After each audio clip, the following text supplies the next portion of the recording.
Hi friends, அனைவருக்கும் வணக்கங்க. எல்லோரும் எப்படி இருக்கிறீங்க? நல்லா இருக்கிறீங்கன்னு நம்புகிறேன். இன்றைக்கி நம்ம சேனலில் செய்ய போகிறது சிக்கன் ஃப்ரை. எப்படி செய்கிறதுன்னு பார்க்கலாங்க. சிக்கன் தாளிக்கிறதுக்கு முன்னாடி அதுக்கு தேவையான மசாலா வறுத்து எடுத்துக்கலாங்க.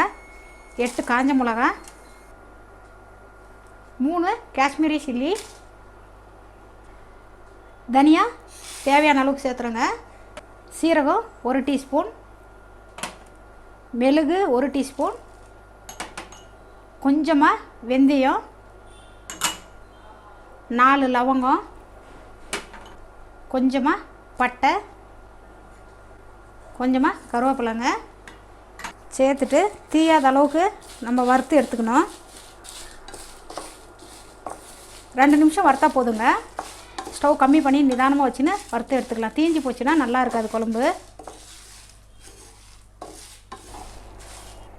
மசாலாலாம் சேர்த்து நல்லா வறுத்தாச்சுங்க. இந்த அளவுக்கு வந்தால் போதும்.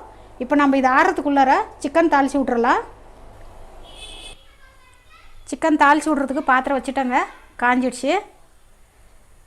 நம்ம 6-7 டீஸ்பூன் அளவுக்கு எண்ணெய் சேர்த்துக்கலாம். எண்ணெய் நல்லா காயிட்டோம். எண்ணெய் காஞ்சிடுச்சுங்க. சோம்பு சேர்த்துக்கலாம். 1/2 டீஸ்பூன் அளவுக்கு சேர்த்துருக்குறேன். சோம்பு தீயக்கூடாதுங்க. தீஞ்சிடுச்சுன்னா நல்லா இருக்காது. 1 கப்பு வெங்காயம் குட்டி குட்டியாக நறுக்குனது சேர்த்துக்கலாங்க. கொஞ்சமாக கருவேப்பிலை,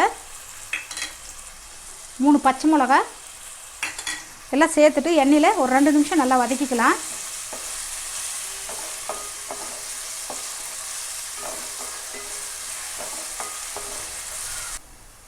வெங்காயம் வந்துட்டு 2 நிமிஷமாக நல்லா எண்ணெயில் வதக்கியிருக்கிறேங்க. நான் 1.5 கிலோ அளவுக்கு சிக்கன் சேர்த்துக்கிறேன். மஞ்சத்தூள் போட்டு கழுவி வச்சுருக்கிறேன். சிக்கன்னு எப்பயுமே மஞ்சத்தூள் போட்டு கழுவிக்கோங்க. சிக்கன் சேர்த்தாச்சுங்க. மஞ்சத்தூள் 1/2 டீஸ்பூன் சேர்த்துக்கிறேன். ஆல்ரெடி நான் போட்டு கழுவி இருக்கிறதால கொஞ்சம் கம்மியாக சேர்த்துருக்குறேன். இல்லைன்னா மஞ்சள் பொடி ஜாஸ்தியாக சேர்த்துக்கோங்க. நல்லா கிளறி விட்டுக்கலாம். நான் கோழி வாங்கி க்ளீன் பண்ணின்னு வந்திருக்குறேங்க. அதனால் ஈரல் எல்லாம் போட்டிருக்குறாங்க. ஈரல் கால் எல்லாம் கறியாக வாங்கினா அதெல்லாம் கிடைக்காது. நல்லா கிளறி விட்டுக்கலாம். 3-4 நிமிஷம் நல்லா வேகணுங்க. கிளறி விட்டதுக்கப்புறம் சிக்கன் வேகிறதுக்குள்ளார மசாலா அரைச்சி எடுத்துக்கலாங்க. பவுடர் மாதிரி அரைச்சிக்கணும். அரைச்சி எடுத்துகிட்டு வரேன் பாருங்கள். இந்த அளவுக்கு நைஸாக அரைச்சி எடுத்துருக்குறேன். மசாலா அரைச்சாச்சுங்க. நம்ம இப்போ சிக்கன் கூட பாருங்கள் 4 நிமிஷம் நல்லா வெந்திருக்கு. இப்போ இது மேலே 4 தக்காளி குட்டி குட்டியாக நறுக்கி வச்சுருக்கிறேன். சேர்த்துக்கலாம். சிக்கன் தேவையான அளவுக்கு உப்பு சேர்த்துக்கலாங்க. தக்காளி மேலே உப்பு சேர்த்தணுங்கன்னா தக்காளி சீக்கிரமாக வெந்துடும். இப்போ நம்ம அரைச்சி வச்சுருக்கிற பவுடரு அது மேலே சேர்த்துடலாம். அரைச்ச மசாலா சேர்த்தாச்சுங்க. இப்போ நம்ம மூடி போட்டு 1 நிமிஷம் நல்லா வேக வச்சுக்கலாம். தக்காளி நல்லா வேகட்டும். பாருங்கள், தக்காளி மசாலா எல்லாம் சேர்த்து 2 நிமிஷம் மூடி போட்டு வேக வச்சுருக்குறோங்க. இப்போ நாம் இதை கிளறிக்கலாம். கிளறின உடனே நல்லா தக்காளி வந்துடுங்க. அப்படியே கிளற போனாங்கன்னா தக்காளி வேகவே வேகாது. அப்படி தக்காளியாகவே இருக்கும். எப்பயுமே அந்த மாதிரி உப்பு போட்டு மூடி போட்டு வேக வச்சு எடுத்துக்கோங்க.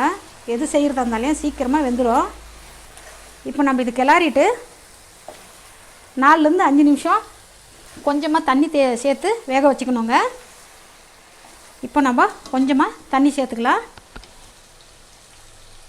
1 கப் அளவுக்கு தண்ணி சேர்த்துக்கிறேங்க. இல்லைன்னா அப்படியே செஞ்சிங்கன்னா ரொம்ப ட்ரை ஆகிடும், வேகாது, அடி பிடிச்சிடும். அதனால் இப்போ நம்ம கிளறி விட்டுறலாம். கிளறி விட்டுட்டு மூடி போட்டு 4-5 நிமிஷம் நல்லா வேக வச்சுக்கலாங்க.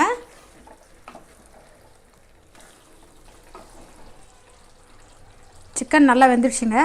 இப்போ நம்ம புதினா சேர்த்துக்கலாம். கொத்தமல்லி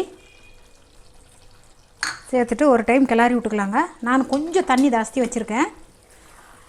ஒயிட் ரைஸுக்கு சாப்பிட்ற அளவுக்கு. உங்களுக்கு இன்னும் ஃப்ரை கெட்டியாக வேணும்னா இன்னும் கொஞ்சம் தண்ணி கம்மியாக வச்சுக்கோங்க.